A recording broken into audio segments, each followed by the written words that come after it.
And he looked at me as if I was crazy because you leave a lot on the table, right? Like it's a somewhat secure job. It's a great company to work with. It's exciting. It was a lot of money at the time as well. But I said I wanted to feel more impact. Hello, welcome back to the Good Soup podcast. I'm Polina, and today, after a very long summer break, we are sharing an episode that's very close to my heart. Today's guest is Karolin Beck. She is a venture partner at Tola Capital and a former CMO at ThingProject. But she was also my manager at Sauce Labs, and if I had to name one person who influenced my career the most, that would be definitely her. That's why I'm so happy to have her and have a conversation and share it with you, because she's incredibly inspiring. She had an amazing journey that she shares very openly. She talks about how she was first struggling to find her first job in Germany and then build an incredible career in the US and then came back to Europe, and how it all came together with a lot of unexpected turns. She also shares a lot of tips on how to think about your career moves, startups versus corporate. I hope that you will enjoy this conversation as much as we did. Let's go right in.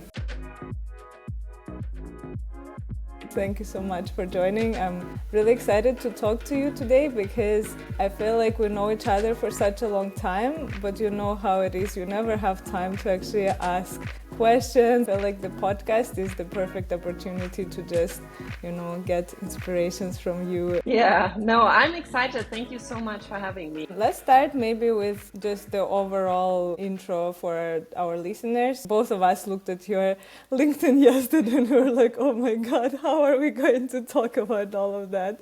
Maybe we can just give a quick overview and then we'll dive into each of your experiences. Excellent. Yeah, thank you. Thanks again for having me.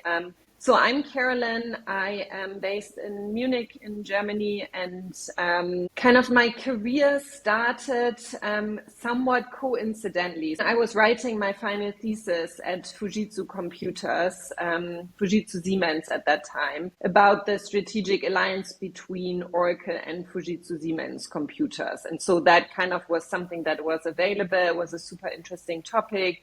Was obviously before the cloud, so it was all kind of still box software. And so after I was done, and I loved living in Munich, so I moved from Bremen to Munich and loved living in Munich, but I had a really hard time finding my first or landing my first job. And so kind of to everyone out there who's kind of maybe at the beginning of their career, like it's never smooth sailing. Like I wrote hundreds of applications and could not for the life of it find a job that kind of was directionally what I wanted to do. And so I had done a few internships during my studies. I studied a year abroad. And so I kind of felt like I was on the right track, but it proved to be challenging. And so during that time, I was really into horse riding, into dressage. And so my trainer at the time, she sat me down one evening and she's like, so what are you going to do? Like, you're done with your studies. You have to find a job. And so she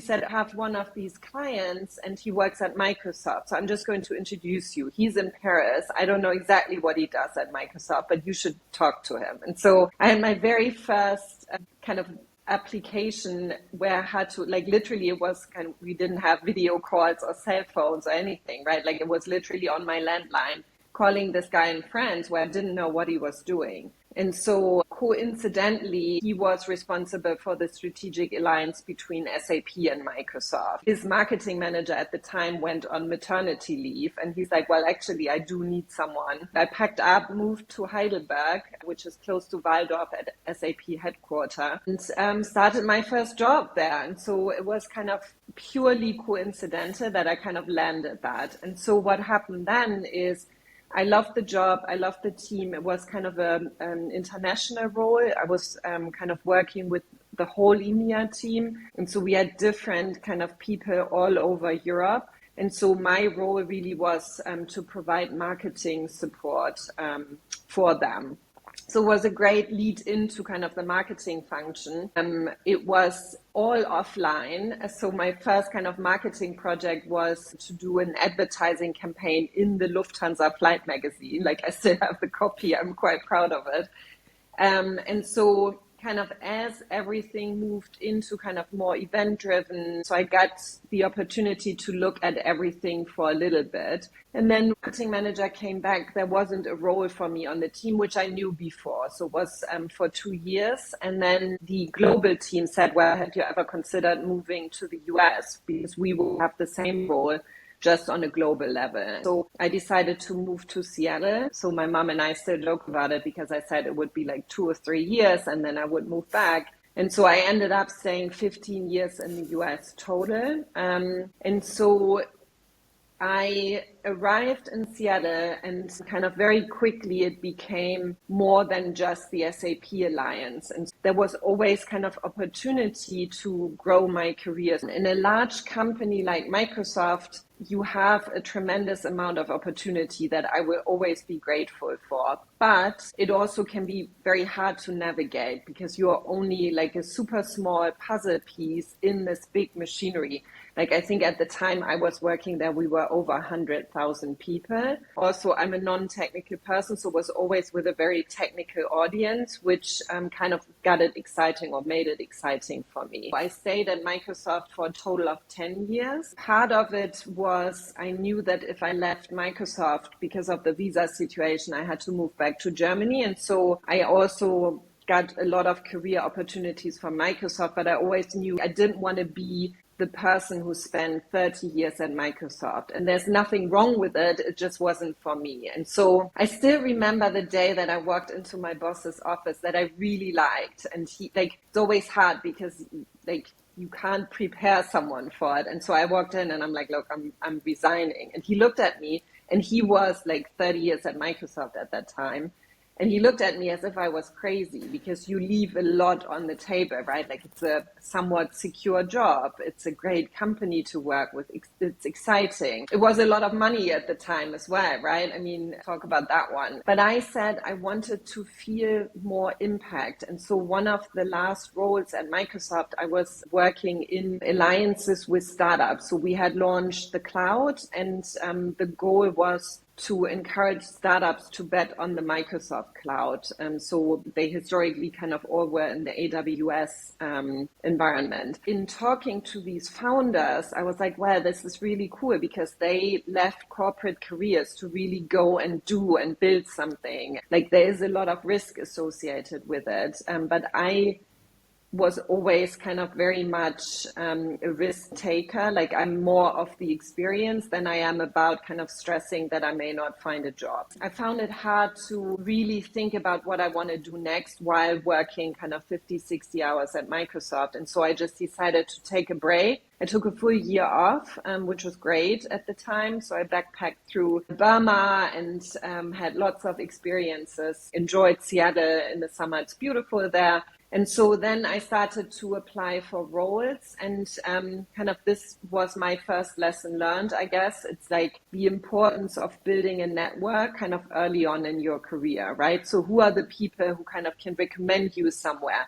I had a strong network, but it was only within Microsoft. And so outside of my little, we always called it the Redmond bubble, it was getting hard because if I was applying to jobs, they were kind of, well, but she only knows Microsoft. They have a bunch of kind of support and vendors and kind of people doing the job for them. And so that was kind of what I was almost fighting against. But through a connection with someone in business development that I used to work with, like he got me a conversation with the chief marketing officer at Chef Software, which is an open source company, really deeply technical, focuses on infrastructure automation and application automation. We got to talk and it was almost like the perfect match. So we had a few sessions and he was like very unstructured, super creative, like very much kind of a great person to work for. And I was like very German, like super structured, data driven, still creative. But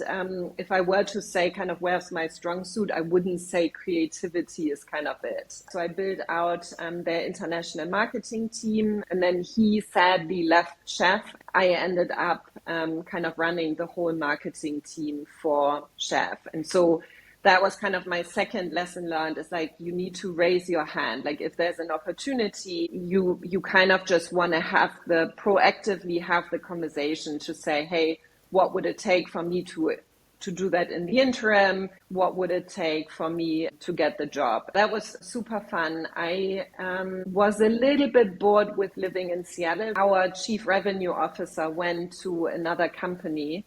And so I decided to join him. Source Labs is the company. And what was interesting there is I was able to kind of help him restructure the way sales is done. So from kind of a mid-market approach into truly an enterprise sales motion. And also I was able to own the self-service business. And so that was kind of at the beginning of this whole notion of product-led growth. Like, how do you make sure that you structure a free trial, that it's super delightful for prospects so that they kind of then can online just convert into a paid plan. I did that. I moved to San Francisco. It was a great time. I loved the job. I loved the team. I loved kind of the newness of living in California. It was outrageously expensive to live there. So it was my little luxury for 3 years to be able to live in the city. And then with Source Labs, I had the opportunity to move back because at the time, the general manager for the region was kind of starting to think about what's next, which is where I met Paulina. She was on that team. And so it was really exciting. So I came back. I led the European marketing team that historically the majority of the business was in the US. And then kind of we were able to do a lot of really exciting things in the EMEA region. Yeah, I don't know. And then what happened then? So I ended up feeling a little bit about that I didn't have as much of an impact again, kind of being in a region, because the decisions were still being driven in the US. And so, and I'm sure, Paulina, you felt that as well. It's kind of like our team was a little bit like, okay, here are the campaigns, now go and execute. And so, again, I talked before on how I'm not very creative, but that was kind of too much structure for my liking. And so I got the opportunity to have kind of the next step in my career where a construction tech company offered me the position as chief marketing officer. They were based in Munich, which was great because that was where I was living. So yeah, I joined ThingProject. They were in an interesting time where they were just being sold to a private equity company. I kind of did that for 2 years. We sold the company successfully.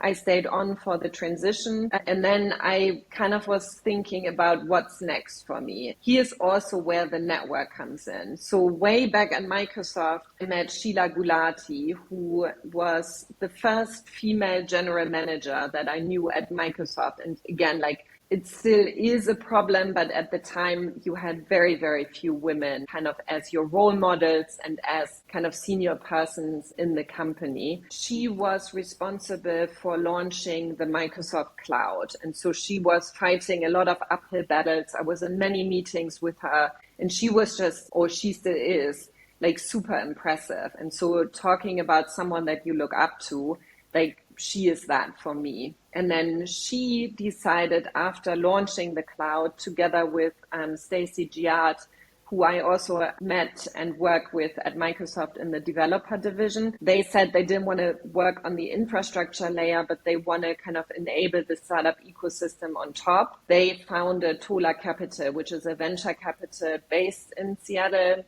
investing in early stage software companies. And so I've always stayed in touch with them. When they had something interesting kind of in the marketing area, I was looking at it from an advisory perspective, kind of assessing the technology. If they had something in Europe, I would meet with those people. And so we kind of just loosely stayed in touch. I never in a million years would have thought that that would ever be my career path. Like, I don't have a finance background, right? And so when I left ThingProject, one of the projects I was leading there, because construction is so heavy in greenhouse gas emissions, I really got into the topic of the path to net zero climate goals. And it was something that I was super interested in.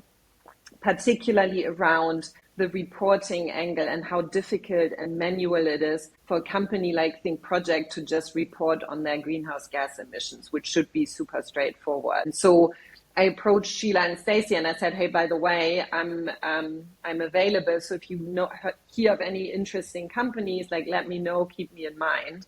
And they said, well, actually, what do you think about kind of just joining us? Because we want to drive a hypothesis around sustainability. So why don't you join us for a year? And so I joined as a marketer in residence, and I kind of really got into the world of sustainability and then quickly kind of looked at other topics as well, because it kind of just is a fascinating space. And so that's kind of after the year, we were like, so what do we do? And I kind of always assumed I would go back into the business. And then they offered me a position as a venture partner. So the majority of my time I spent on kind of working with our existing investments around their marketing and go-to-market strategies. Oftentimes they are very technical founders, and kind of marketing messaging isn't necessarily their area of expertise. And so that's super fun.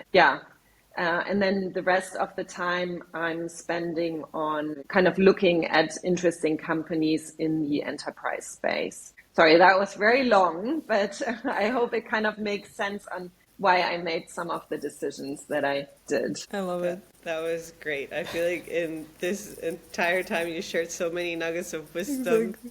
And you have given us probably so many follow-up questions. Awesome. For me, the highlight of the moment right now is at the beginning you said that your horse riding teacher was the one that basically helped you land your first job. Like, that's so crazy and so random, and it's just a testament to how important your network is, regardless of who that person is, because you never know who knows who. Right? Exactly. Yeah. That's so cool. Yeah. And I think that's kind of also not being afraid. Like, I didn't ask her, right? So she approached me. But just the other day, I had a daughter of a friend of mine kind of email me saying, hey, I need an internship in an English-speaking country. Like, do you have any ideas? And so through like weird connections, she's now going to South Africa to do an internship with someone that my friend used to work with at Microsoft. And so it's kind of, don't be afraid to ask for help as well. Like, it is hard to land your first job or any job. It always helps to kind of have a word of just endorsement, and then kind of looking at it from the other perspective. Like, when I was the hiring manager, I was always super appreciative if someone pinged me saying, hey, I saw this job and I have this person. Can I just connect you, right?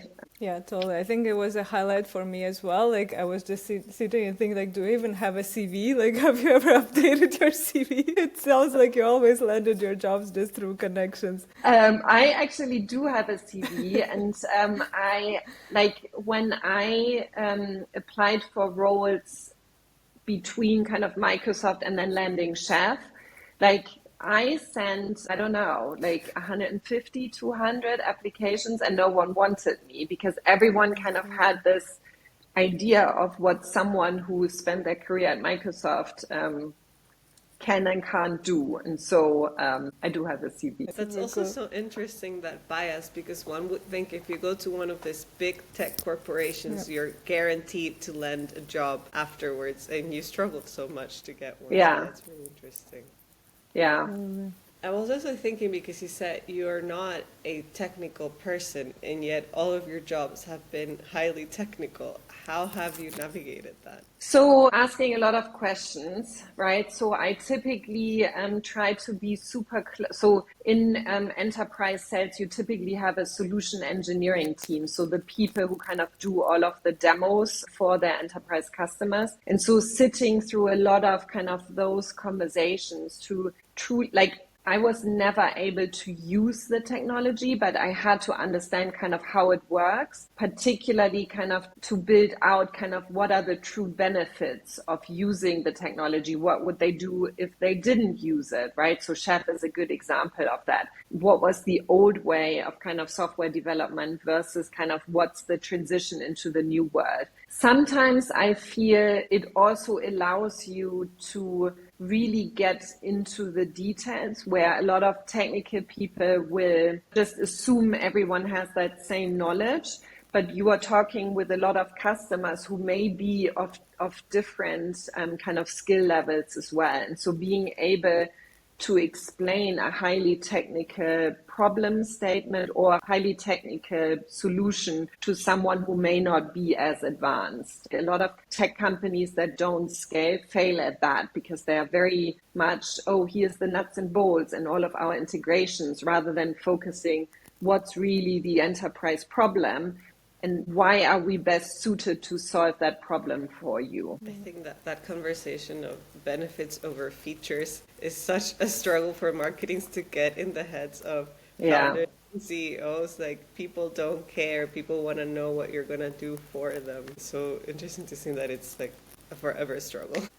Yeah, and also not like this kind of need to not answer every single question, right? So it's kind of like, no, you want to learn more, you kind of want to come and talk to us and be in our network. Oftentimes when you market to developers, like there's the saying, which I agree with, like developers don't like to be marketed to. And that is true, but they still kind of want to understand how to be better in their jobs, how to use technology to kind of make their lives easier. And so how do you translate that? How do you, I mean, Paulina knows this because she's worked kind of on all of our community efforts, right? How do you just connect and bring people together that naturally may not be the connectors, right? That naturally may prefer sitting somewhere working on their own rather than kind of going out for drinks, right? And so it's kind of like there's a place for every person and for every skill set in a company for the company to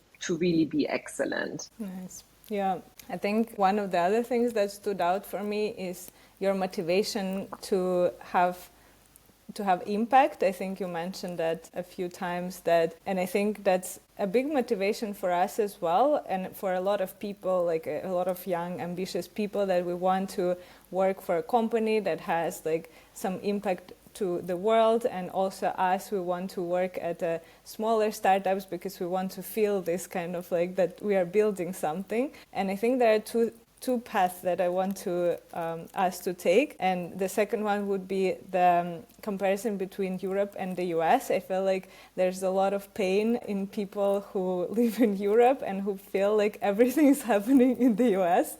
Yeah. But before we go there, also maybe we can talk about a bit more about the corporate versus startup world. Like, for example, if you started your career right now from scratch, what would you advise to people who want to decide like whether to go to a corporate job and navigate somehow and build their career there, or to go straight to startups? Yeah, no, that's a great question, and one that I thought about often.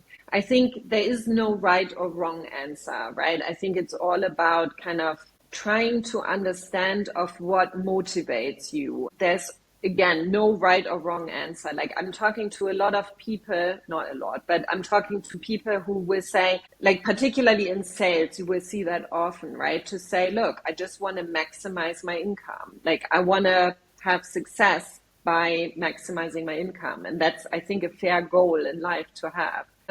I think for me, what was always clear is I wanted to work internationally. Like, that was kind of the one thing.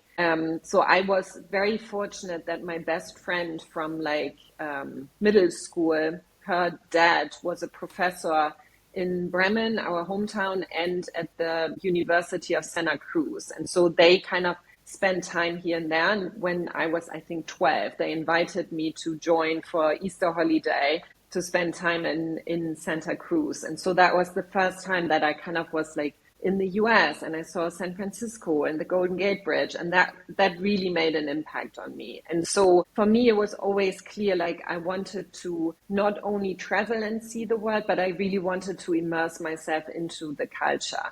Now, what I will also say, and I don't talk about that often, but I also had some failed attempts, right, to move abroad. Like right after school, I went to the UK to do horse riding for a year. And it was like a super remote place. There weren't any people. There was only the horses and nothing else to do. And I'm like, oh shit, like, what did I do? Like, I can't stay here in the winter, right? Like, that's not happening. And so I left. And then during university, I wanted to go to Valencia to study there. And so I arrived in Valencia. I'm like, oh my God, I can't study here. Like, it was all math driven, and I liked math, but it was like in Spanish, and my Spanish was like high school Spanish. And I was like, yeah, I mean, who am I kidding? And so it's also what I'm trying to say. It's also about you try things multiple times, and sometimes they work out and sometimes they don't, but don't get stressed about it. Now, corporate versus startup. Again, what I appreciate about Microsoft and kind of the large corporation is you have a lot of people that do your job, right? So you learn kind of from the best. So if you are in marketing, like I always worked in pure marketing teams, right? Or business development. You also have the opportunity to kind of move within the company in different roles. Like if someone thinks that you are smart and you can do the job, they will give you the job, although on paper you may not have the experience. And so it gives you kind of that flexibility of growth. I liked in the beginning kind of the structure of kind of what I learned, the way the processes were already set up and everyone was kind of adhering to them. Like, again, I'm super German when it comes to that. But it was good for me because I kind of learned what data do you want to look at? Like, what does good look like, particularly in marketing, right? I mean, that's the question we always get. And so those were all things that I really appreciated, that it was kind of a very structured way to build your career. When I moved again, but I was only a small piece. Like, I sometimes literally felt like if I don't come to work for a week, like Microsoft would still make the numbers, right? Like, I didn't have I didn't feel that influence. And so in a startup, it's completely different, right? Like, a lot of things you're doing for the first time, but you don't really have anyone to guide you because it's like, well, they don't know, right? Like, we hired you to do the thing, so do the thing. And so what I felt, so I think I talked about my experience at Chef when I worked for this super creative, Jay is his name. When he left and I moved into his position, that was the first time in my career where I didn't have anyone above me that also was marketing. And that was weird, right? So that just was weird because my CEO that I was reporting to, he had a certain expectation of me running the team. So I didn't really have that counterpart. And so again, kind of I had to look for who can mentor me, who can be my sounding board that is from the marketing function. So you will see that oftentimes with leaders that kind of once they are kind of the highest person in that function, they will need to have strong sounding boards. Otherwise, it doesn't work anymore because everyone needs to have that exchange. You also need to hire a super strong team, right? People that are experts in their field so that you can have a discussion with them and kind of a conversation. If you only have like first time workers on your team, kind of it falls apart. And so you need to have that right mix. I can't really give a clear guidance other than I fundamentally believe that you need to try out things in order to then kind of say, I probably wouldn't work for a large company anymore. Or like for me, one good example is I did a project once for a friend of mine who was in they barely had a product. And he's like, well, can you help us with messaging positioning? And I did, and it was fine because it was a project. But if I had been their marketing manager, like that would have been frustrating for me because I'm more about scaling than I am about, we came back from a customer, now a product does something different. I'm like, yeah, I don't know. Let me update the website, I guess. And so I guess my point is, every job you will have things that you love and things you don't love. I think what I would never compromise on is the values. What values is the company not just talking about on their website, but really living as the person you work for, like your direct or skip level? Are they aligned with kind of your own values? Do they provide you with opportunities? Kind of, do you feel empowered in your role? And I would look more at, personally, I would look more at those things than I would be startup versus kind of large corporation. And maybe one final point, because I think that is becoming more relevant, is like when I started working, like, of course you would go to the office, right? There was no remote working. Be very clear on, is fully remote something that you enjoy doing? Because I do believe that particularly early in your career, you are missing out on some of the learning opportunities if you are working from home all the time. Keep a list of things that are important to you and then don't compromise on them. I think that's kind of the thing. It's like you will get excited about the brand name of the company. You don't love the boss as much, but it will be fine. It never will be. I'm just in awe by how you just hit the nail in the head with everything that you say, and you speak in such a structured manner, and you're just saying everything. I'm very German. That's actually, you keep saying that you're very German, but you've had such like an international career. How has that worked out for you? Like, have you had any struggles with the American style or with coming back to Germany and being Americanized? Yes. So many. So here's an interesting part. So the first, like the guy that my horse trainer introduced me to, he is French Canadian and had moved to Paris. He helped me land the job in Seattle. And so he said, well, as you are kind of embarking on that journey, one thing that needs to be super clear is you can never go home. I'm like, I don't know what that means. And he's like, you will always be different. Like you will be different when you get there, because your experiences have been so different and your upbringing, and people may look the same and the culture is like there's many similarities, right? I think it would have been different if I had moved to like China or somewhere where it's like obviously so different. But the US culturally feels kind of somewhat similar. And I didn't know what he meant up until I moved back, which is interesting. And so kind of maybe starting with moving to the US. So Microsoft is a very international company and Seattle is a very liberal and open kind of state in the US. And so what I loved about living there is kind of, it was all different cultures, different styles. We had lots of people from South America and we had Canadians, we had Indians, we had like any culture and any skill set. And that is what I loved about it, because we helped push each other in our thinking. And so things that were super clear to me, like, of course it has to be that way, were challenged on a daily basis. And so that was kind of the piece that I loved. What was somewhat difficult is kind of that you are speaking in a different language. And while I would say my English is good, like it's the nuances that you will never quite get. Like, what can you say without like saying it? And so Germans are very direct. And so oftentimes people were like, oh my God, like there's this crazy lady.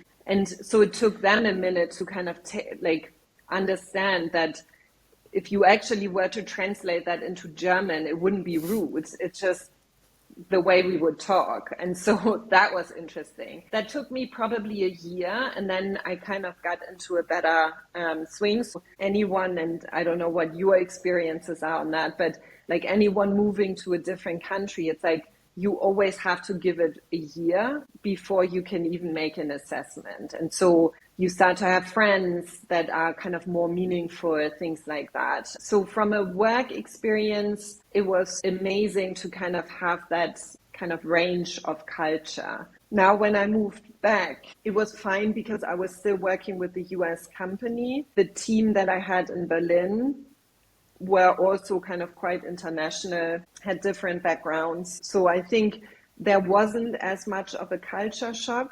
When I went to that construction tech company, that was interesting. I had a team and I literally, and I'm not making fun of it, I literally didn't know. I had people who were stamping in and stamping out every day in a tech company. That was news to me. I was like, what do you mean? Like, I just had never heard of that, nor had I ever managed anyone who kind of worked that way. Like, we always had this open, like, if I have a dentist appointment, I have a dentist appointment.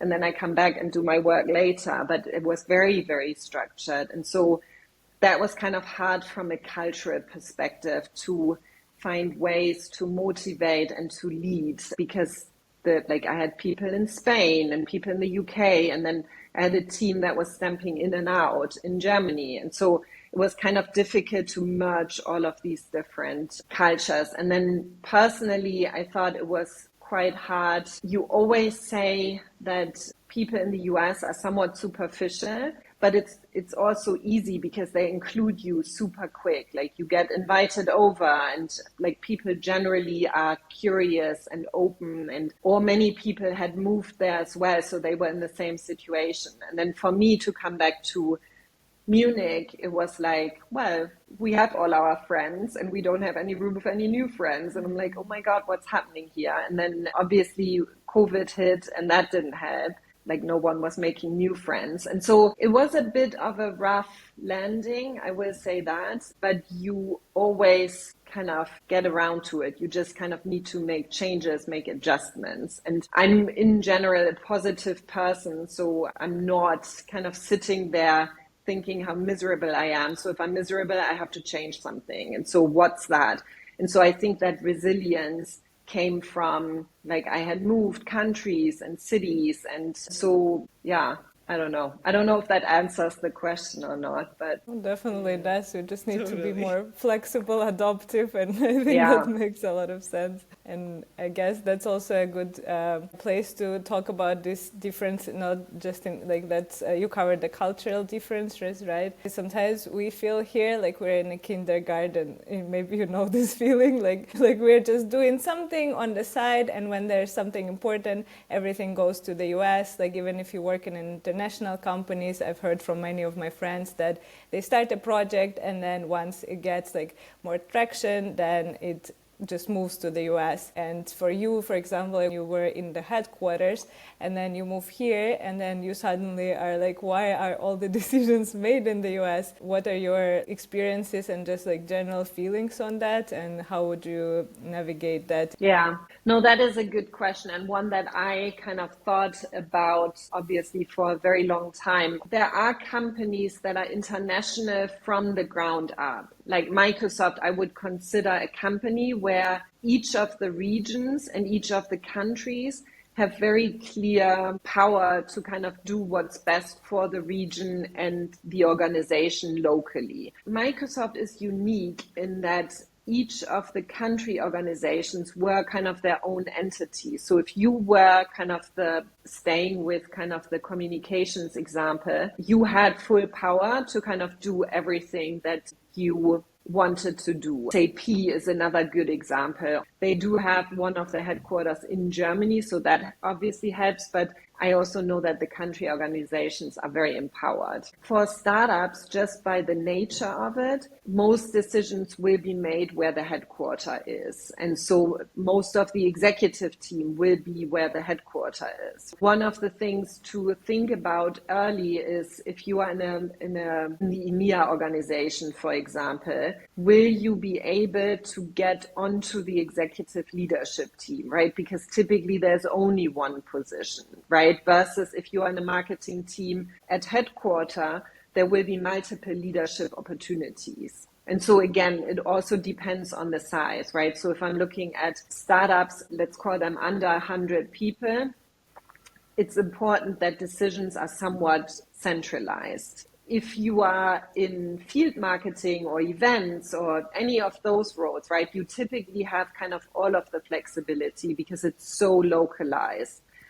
In a field organization, and I think that is important, so if you are working for a company, I would say almost up until 500 people, like, the regional roles will be driven around pipeline and how much revenue do you bring in, right? So it will be less about brand, less about kind of the air cover. It will be truly, are we or are we not hitting our numbers? Oftentimes, you will not be able to kind of take your career all the way unless you kind of have that sales angle in your resume. So that's kind of something to consider as well.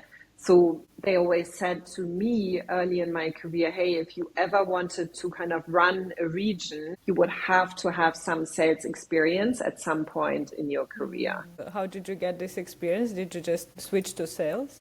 Yeah, so I had the opportunity for a year and a half to switch to business development. It's a good skill to have. It's also kind of, again, like in marketing. So I don't think of it as kind of the classic sales, marketing, and customer success, but it's kind of one go-to-market team. And so you should have an appreciation for what the other people are doing for work and kind of what's important to them. And so for sales, it will typically be pipeline. You mentioned that experience of being the only marketer, and I feel like a lot of our listeners, maybe because they work in startups and like just in our network, a lot of people are actually the only marketers in the team. And so you mentioned like that you were trying to get still like some knowledge maybe from other teams or partners or some stakeholders. Where would you typically look for help? Because I feel like a lot of marketers, they just, they're just trying to Google things and they're just trying to navigate it themselves. But I think it's a really interesting point that you meant, that you actually can still go and learn from other people. So where would you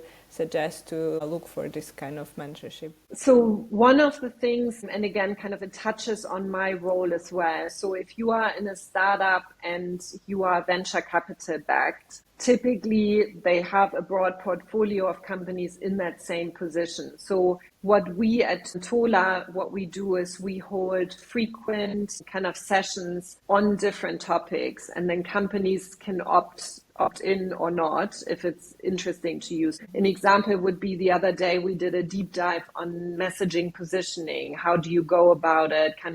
How do you get started? Why is it important? So I would do those kind of things. So look at your investors, like, are they offering marketing groups? When I was at ThingProject, we had like a great marketing community from our investor, for example.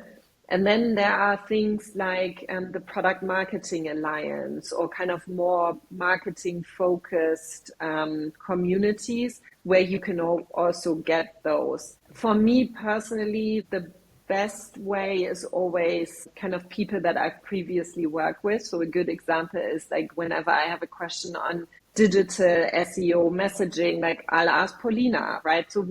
So it doesn't have to be kind of seniority or who works for whom. It's kind of like who's the best at the topic. And so that is when I reach out to Paulina. And then I have another person kind of when we talk about design, right? Where we would say, hey, Arturo, can you take a look at this design? How would you go about it? How would you make that better? And so it's your own personal network, like look at people that you've worked with, like, and don't only reach out if you need anything, right? So it's always good to kind of just stay in touch, give an update, things like that. Ask investors in the startup if there's kind of a marketing community group, or go with a specific challenge and then they will connect you with someone one-on-one, or kind of look for more open communities. Again, Product Marketing Alliance is one that I frequently went into, but I'm sure there's other great ones as well.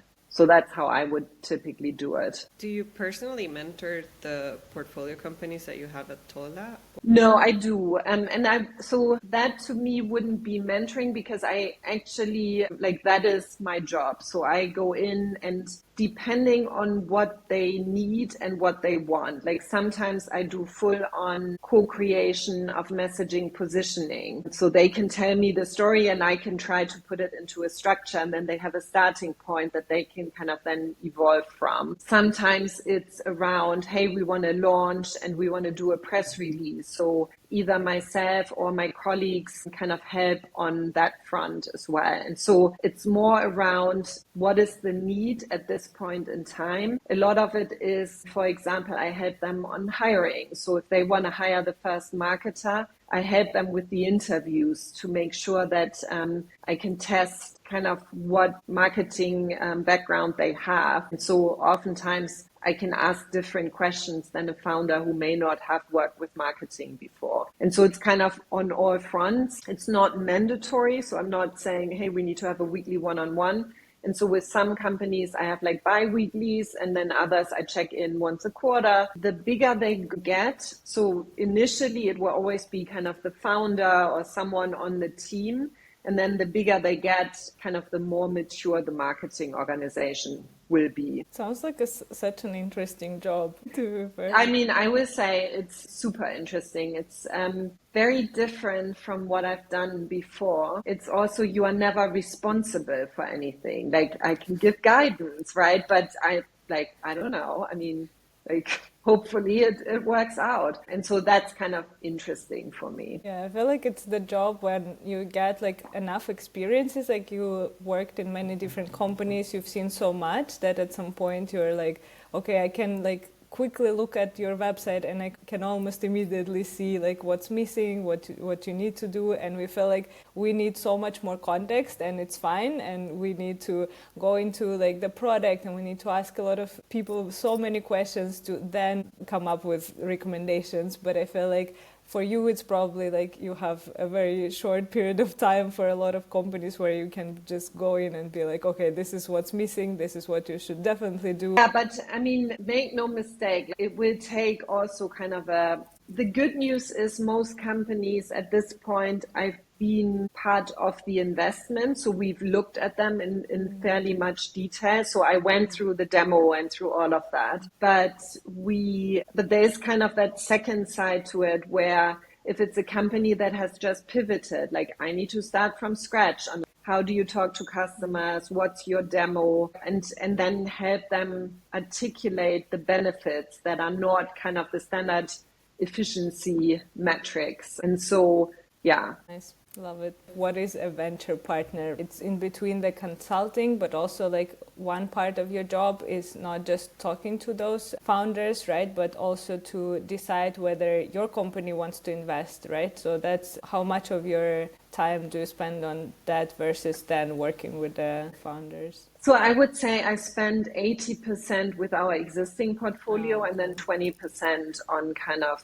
new companies. One example would be I'm a mentor at the Technical University of Munich. So they have a startup program. And so I kind of just go there as a mentor. A lot of the companies, even though we don't invest, we kind of like them. And so we want to stay in touch. We want to be helpful. And so I do a session here or there.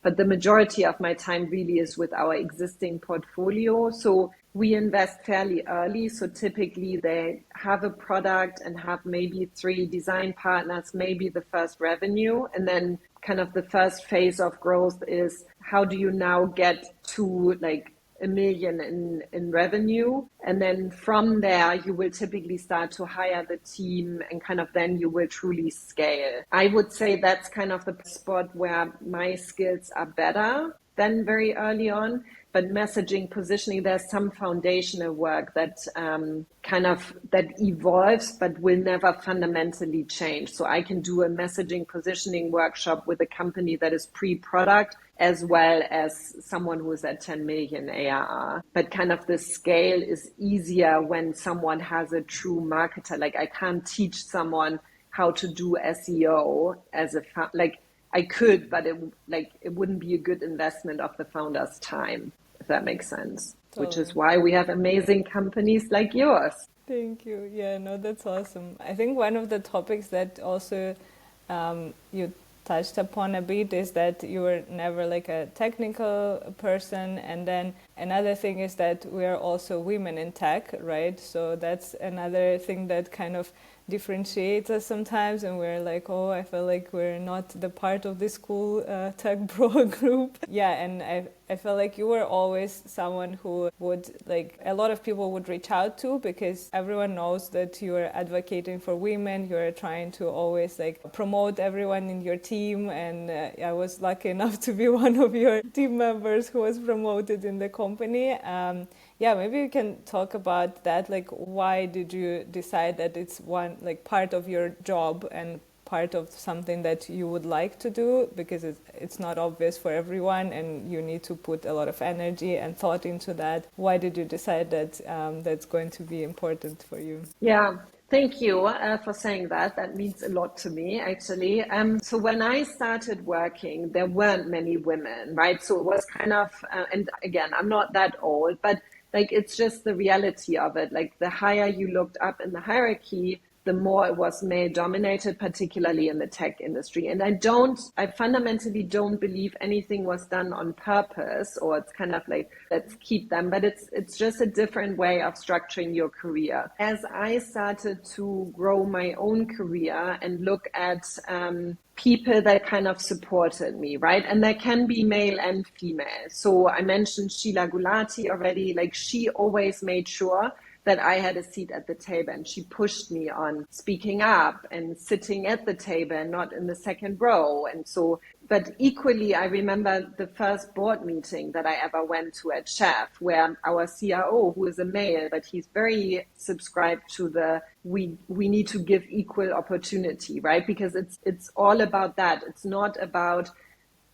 like preferring one or the other, but it's like, does everyone have the same opportunity when they show up for work? And the answer oftentimes is no, but not because other people are proactively kind of against diversity, but more of you gravitate towards similarities, right? So who is kind of similar, who acts similar. And so what we need is kind of women that are the role models, for the lack of a better term, right? I had those. I'm hoping that I could kind of be that for other women that are maybe earlier in their career, to say, look, I mean, this is actually possible, right? And so I think role models are super important, and then allies are super important. So where in the organization will someone bring your name up, although you're not in the room? Again, that is kind of something that we all, as we get into managerial roles, that we should kind of remember and keep in mind. Another kind of good example is a pay gap,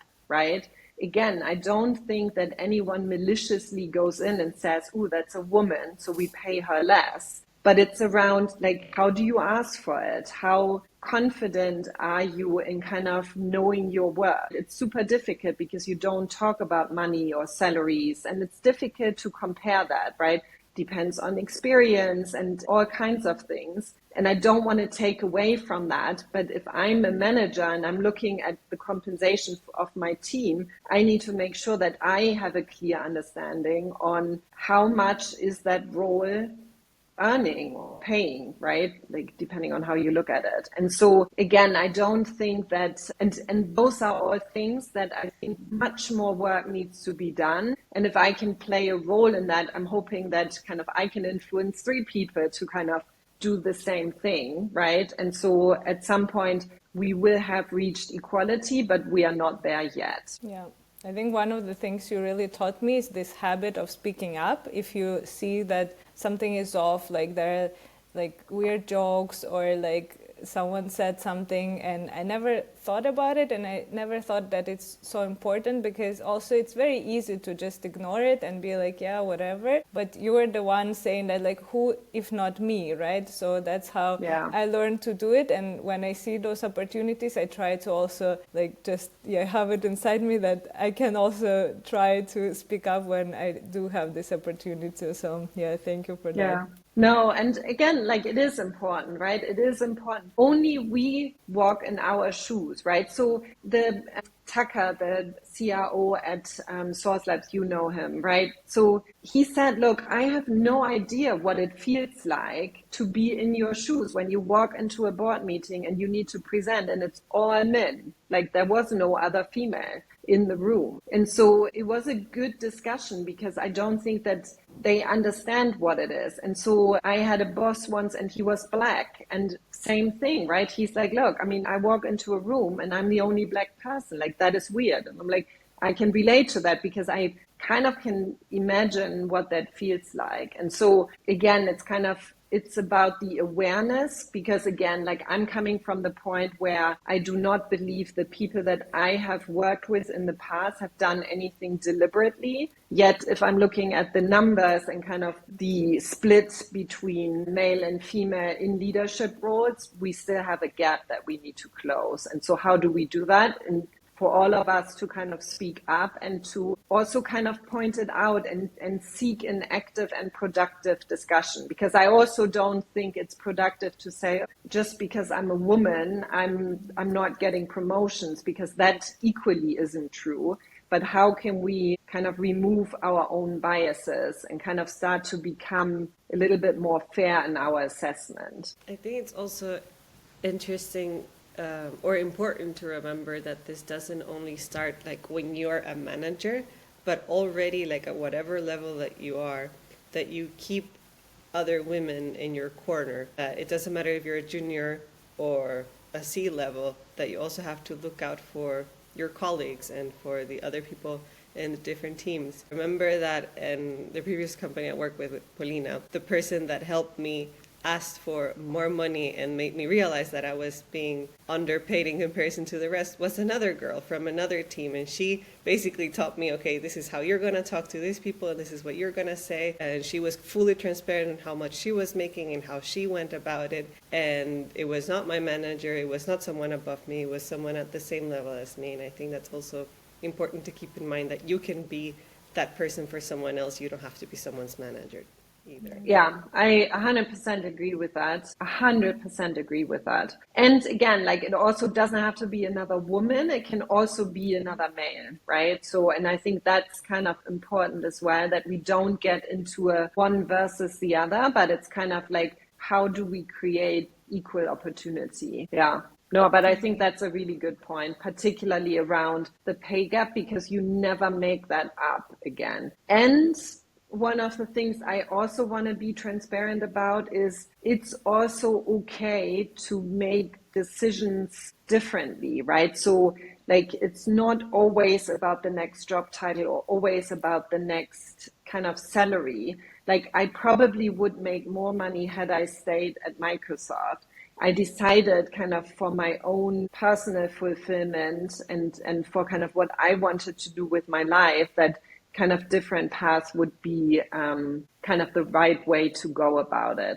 And so what is important, though, is to be super clear about it. Like, if I'm taking a step back from a salary and I'm taking a salary cut, I want to be super aware and like fine with that decision, because there's nothing worse than going to work every day feeling like, oh, I'm being underpaid and I really hate this. And so again, understanding what is important to you. And also, like, there's nothing wrong with saying, I want to optimize for my salary. Like, there's nothing wrong with it. I think, Paulina, you mentioned kind of that purpose before, right? So like, working in companies that have a clear purpose and where you can align with the mission of the company. I think there's kind of that trifecta of, you need to work for someone that you highly respect and really kind of enjoy working with. You need to have a company that is aligned with kind of your own values, and then kind of whatever the purpose is, it doesn't always have to be kind of the, like, I work a lot in sustainability, right? To me, that is a very personal purpose, but it doesn't have to be, right? Like, it just needs to be something where you feel you are making an impact with the work that you are doing. Yeah, I love this kind of like very constructive, very, very positive mindset that you have, that you are always looking for like, what is the opportunity, how can I make it better? Because I feel like in Europe, in particular in Germany, sometimes we're just like in this trap of like, oh, everything is bad. We love complaining, and it's just not productive at all. And I love that. I agree, and that may bring up another good difference between the US and Germany. So taking anything political right now, obviously, out of it, but in general terms, like in the US, if you are good and you show up, you can go places, right? Like, I always loved that about the US. It was never like someone would give you the benefit of the doubt. Here, it's like, have you done all these 20 things before we even consider you for this role? So kind of that believing in people and kind of empowering them. I have seen that more in the US than I am seeing that in Europe. And so again, like that is just something where we need to change our own mindset a little bit on. You totally see that in the And trajectories of people. Like Polina was once Yeah. telling me that the people she worked with at, I think it was Sauce Labs, they were already VP, like the third time VP at some company, and the people in Berlin were like still senior marketer. I recently Yeah. went through like a lot of people from our common network, and I was just looking at their LinkedIn profiles, and I was like, they've been promoted like 10 times in the last 5 years. Like, how is it possible? Keep Nice. in mind, and I don't say that to take a dig at anyone kind of with those titles, but there is a different titling in the US than there is in Europe, particularly in Germany. So, like, if a director title in Germany is like a solid VP title in the US. So there has kind of been that shift lately where kind of like even I'm seeing that where I'm like, I don't know if I would give that person a VP title when I interview them. And they're like, well, I was a VP before, so I'm not moving away, but they are not making that level of salary, right? So it's always important to kind of look at both of those things. And again, like I've also taken roles where I've taken a level down in terms of kind of title because it's fundamentally not something that is important to me, but I can respect if it's important to someone else, right? So I think, again, kind of being clear in what's important versus what's kind of what can you compromise on, and then not move away from it. Because if you had the expectation to go into a company as the chief marketing officer, you compromise on that, you will never be happy unless you get that promotion. But most likely that will be a minute. Otherwise, I would have given you that title. Interesting. Yeah, the last thing that I wanted to talk about, even though we could have spent the whole day here, is like the future of jobs and AI. And I know you work Yes. so much with startups, and they're mostly AI related startups, Yeah. right? So I think you have a lot of interesting insight on that. Should we be scared that AI is taking over our jobs? What's your take on that? So that's a good thought. So I was fortunate enough to see Bill Gates speak the other day. It's like, I don't know, a few months back. And he kind of made a statement around, well, in 5 years, and he literally, I think, said 5 or 10 years, I forgot which one it was, we will not be able to go to a doctor because AI will just do kind of and then we will talk to a person because that's kind of what we want to do, but the diagnosis will be done by AI. And so he was like dead serious on it.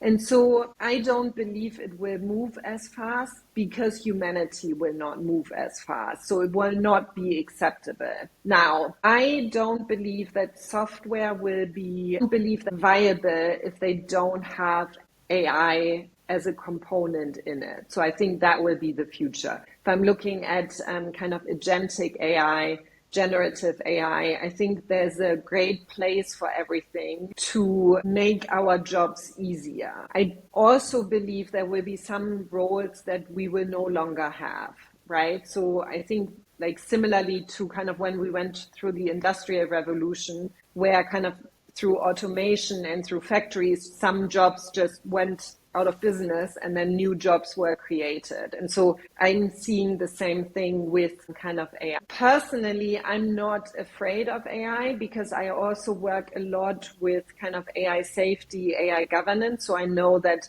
kind of a lot of the decisions are clearly being monitored. However, I think kind of bad actors, cyber attacks, things like that will become more sophisticated. Like I'm sure you've seen kind of the impersonation on videos, and I mean that looks real. You can't tell if that's real or not. Like you literally can't tell.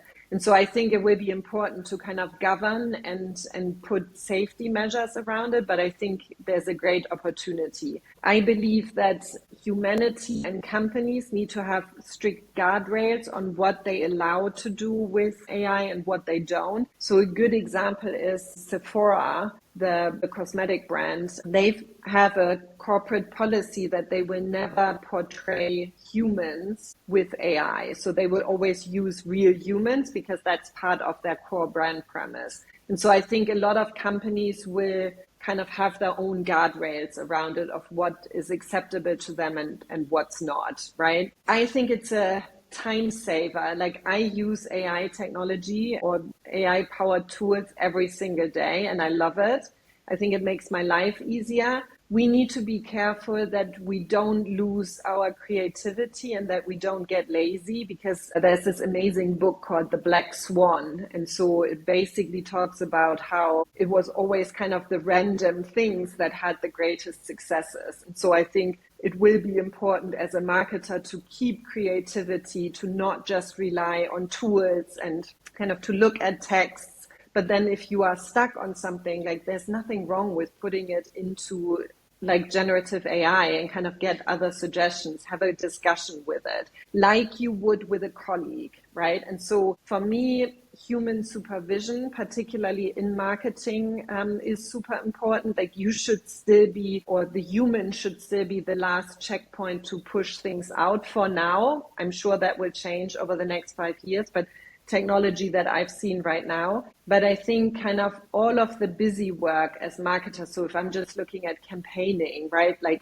all of the nuts and bolts, like no one loves spending time on that. So spend time on what really moves the needle, which is kind of how do you engage with your prospects, but then kind of the nuts and bolts around like how do you program a campaign. I think that's fine to be outsourced to AI. Like I wouldn't hire a junior person anymore for that, or an intern. I would kind of just do that with an AI tool. What are your favorite AI tools? We use Perplexity quite a lot, particularly for research. I think a lot of the technology companies, so Salesforce, HubSpot, all of kind of their AI technologies that they've implemented are really good. And then there's a lot of really great companies, some that we are invested in. So Tracera is a company that is completely automating the greenhouse gas emission calculation for companies. And so that's a super time saving for companies and takes the busy work away. Like in my old world, we had to have like our office manager type in electricity bills, and like no one wants to do that. No one has the time. There's a really cool company, Tofu. They are kind of automating all of the campaigning for marketers. So that's a great team, and also I think really valuable technology for marketers in the future. I also think that if you are a marketer and you are not using AI, you are in deep trouble. Like you should understand what's out there, you should understand how to use it, and you should have an opinion on it. And if you see good companies, send them my way. Nice, I love that. Yeah, I think for the last minutes, any like tips or just thoughts that you would like to share with us or with marketers that are also trying to navigate their careers, and yeah, just some general tips and some of your wisdom. Yeah. So first of all, thank you for having me. This has been like really good. It's good for me to start to think about those things as well. So that kind of helped me also. I'm not sure if this is kind of for everyone, but I've never been very structured about my career. So I've kind of just flown with opportunities. I believe that if you get too hung up on your next job title or kind of just your career, you also lose a little bit the fun and kind of the thinking outside of the box. Try out things. Like if you always wanted to work abroad, like do it, right? There's no time like now. Like you will not do it like, I mean, some people do, but like super late in your life, you lose the flexibility a little bit. So particularly when you are young, you want to live abroad, do it. And then you love it or you hate it, but you can always move back, right? So there's nothing wrong with that. Think about what is important to you. And I think that's kind of worth to sit down for like a few weeks, kind of spend a few hours and kind of relook at that and make sure that you can very clearly articulate what is important in your career for you and what's not. Really work on building and keeping an active network. Like those will be the people who help you in your career progression, but also in kind of new job opportunities. And yeah, I mean, try things out. Like I can't stress that enough. It's such exciting times right now with kind of the advancement of technology that we have available, I mean, like you can build an app with Cursor without being a developer. Like that is mind blowing. Like you couldn't do that 3 years ago. And so it's kind of like just try things out and stay at the pulse. You want to be a modern marketer, and you want to kind of, when you go into discussions, you want to be looked at as someone who kind of really goes and moves with the time. Like the stuff that I've learned in university, like it almost doesn't exist anymore. And so you need to stay at the pulse of things. Just before the very last question that Valentina is going to ask, are there actually any books that helped you to get this into this mindset? Because I feel like I'm going to re-listen to this episode so that I also get into this positive mindset. But is there like any other resources or books that you would recommend? No, I mean, outside the usuals, right? Like the Simon Sinek, Start with the Why. Like I think that everyone should have read that at some point in their career. Reread it if you haven't read it in a long time. I think that will always, so there are certain things that will always stay true. And so Valentina, you mentioned kind of the features and functionalities, right? Like start with why the company is in existence, right? And so that's always a good book. Personally, I loved The Black Swan, because it kind of just shows how, as planful and as thoughtful you are, like it's always the black swans that kind of just come in. And so that kind of excites me. I thought that was an excellent book. And then for the rest, it's less about books. It's more about, I actually listen to a lot of podcasts. So there's this podcast that I am obsessed with, which is called Why I Built This, Guy Raz. I don't know if you heard of it. And so he kind of interviews founders that have made it. But every single founder will have a portion where they were like, well, we didn't know if we could make payroll next month. And so it's never smooth sailing. Like regardless if you're building a company or if you're building your career, it's never just kind of linear up. Everyone has ups and downs. And so oftentimes that will really inspire me. And then, those would kind of be the key resources. Thank you so much for your recommendations. That's great. Thank you, Karolin, for this chat. This has been amazing. Also, you're so easy to talk to. I feel like we can just ask one thing and just listen, and we're getting all the great wisdom from you. But before we let you go, the question we always ask our listeners is, what's your favorite soup? My favorite soup of all times is pumpkin soup. Nice. So I love kind of pumpkin in the fall, and so there's like a pumpkin and apple, and I love it. That's the best answer you can give. I also love pumpkin. Oh, thank you so much, Karolin. It was really Thank you. Nice. It was great to speak to you. Thanks so much.